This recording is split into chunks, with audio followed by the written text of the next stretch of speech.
Okay, I'm back with our final few questions. Starting with question 26, we want to solve this equation. -2 plus 1 square root of x plus 10 equals 4 for x. So when we solve radical equations, we want to isolate the radical first. So that means adding 2 to both sides. And we have 1 square root of x plus 10 equals 6. Now sometimes there'll be a number here. If there's a number here, then you want to divide by that number. We get square root of x plus 10 equals 6. Now once you get the radical isolated, you want to get rid of it by doing the opposite operation. So to do the opposite, we're going to square. The opposite of square root is square. I'll do the same thing to both sides. The square root and the squared cancel each other out. And we're left with x plus 10. On the right side, we have 36. I'm going to continue solving, getting x by itself. We're going to subtract 10 and get x equals 26. One last thing we need to do is check. Let's check x equals 26 in the original equation. And that's -2 plus 1 square root of 26 plus 10 equals 4. -2 plus 1 times the square root of 36 equals 4. This is -2 plus 6 plus 1 times 6. That's -2 plus 6, and that is 4. So we do have a true statement. We'll keep that solution of 26. Okay, for question 27, we want to solve the equation square root of 5x plus 16 minus 2 equals x. Once again, we have a radical equation, so we want to isolate the radical. So to isolate the radical, we'll add 2 to both sides. This is going to give square root of 5x plus 16 equals x plus 2. Once we get that radical isolated, we want to cancel it out. Since this is a square root, we're going to square. We're going to square both sides. And we square the whole side. The square root and the square cancel each other out, and I have 5x plus 16.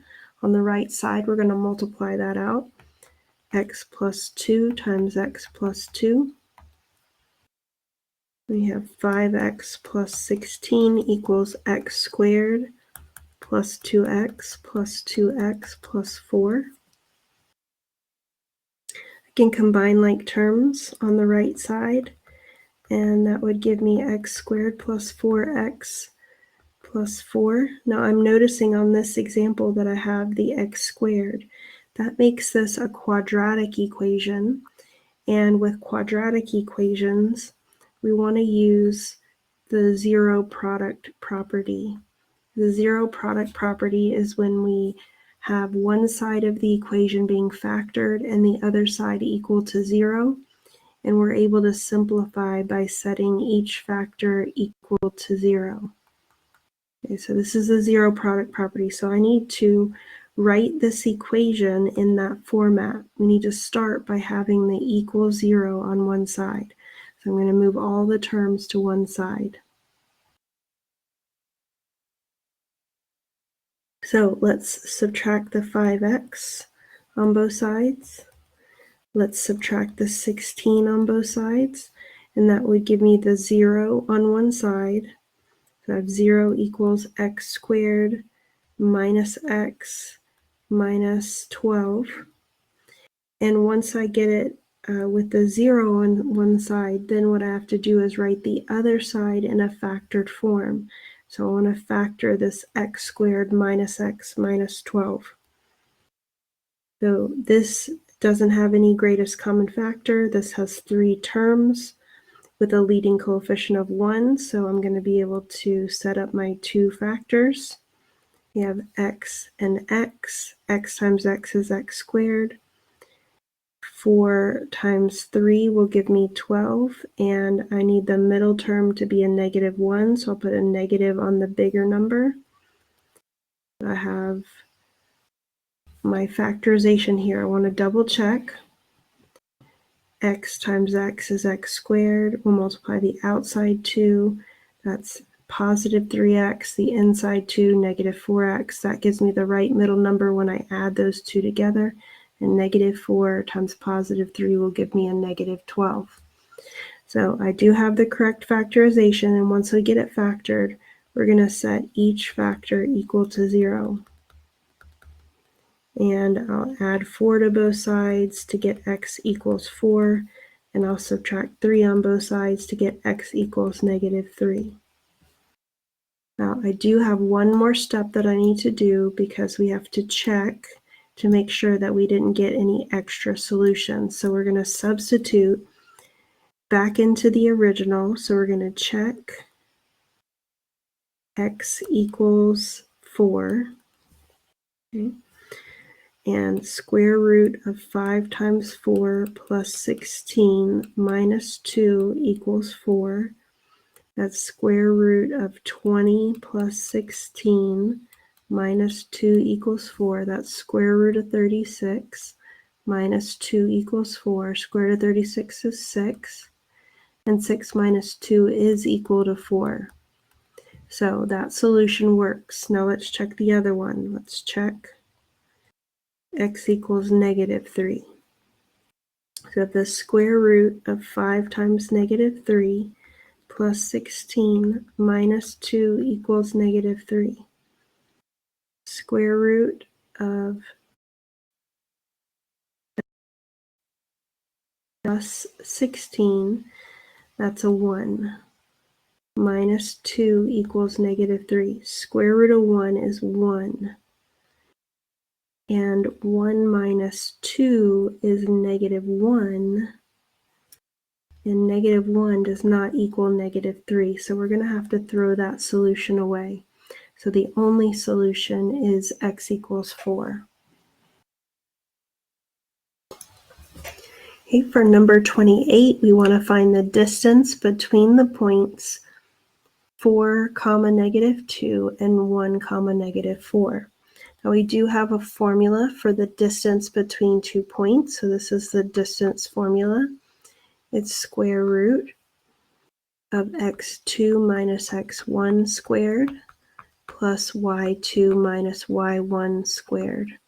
So that's where you have 2 points. So let's label our 2 points x1, y1 and x2, y2. We're going to substitute into that formula. The x2 we said is 1 minus x1, that's 4. 1 minus 4 squared plus y2 is -4 minus y1, that's -2 squared. So 1 minus 4, that is -3 squared. And over here, -4 minus a -2, that's -4 plus 2. So I have square root of 9, and -4 plus 2, that's -2 squared.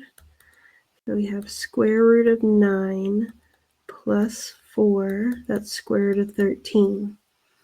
Now, once you simplify underneath the square root, then you try to simplify the square root. In this case, the factors of 13 are 1 and 13. Neither one of them are perfect squares, so we can't break that down anymore. Okay, for question 29, I believe this is the last one. We want to find the midpoint between the following points. Express your answer as a coordinate with fractions in lowest terms. We have the ordered pairs 6, 5 and -5, 6. So we do have a formula for finding the midpoint. What we do is find the average of the x values. So we add them up and divide by 2, and then find the average of the y values. So add them up and divide by 2. So we have x1, y1, x2, y2. Let's find the average of the x-coordinates, 6 plus negative 5 over 2, and also find the average of our y-coordinates, 5 plus 6 over 2. And simplifying 6 minus 5, that's 1 over 2. And for the y-coordinates, 5 plus 6 is 11 over 2. So we have the midpoint of our two ordered pairs, and that's 1/2, 11 over 2.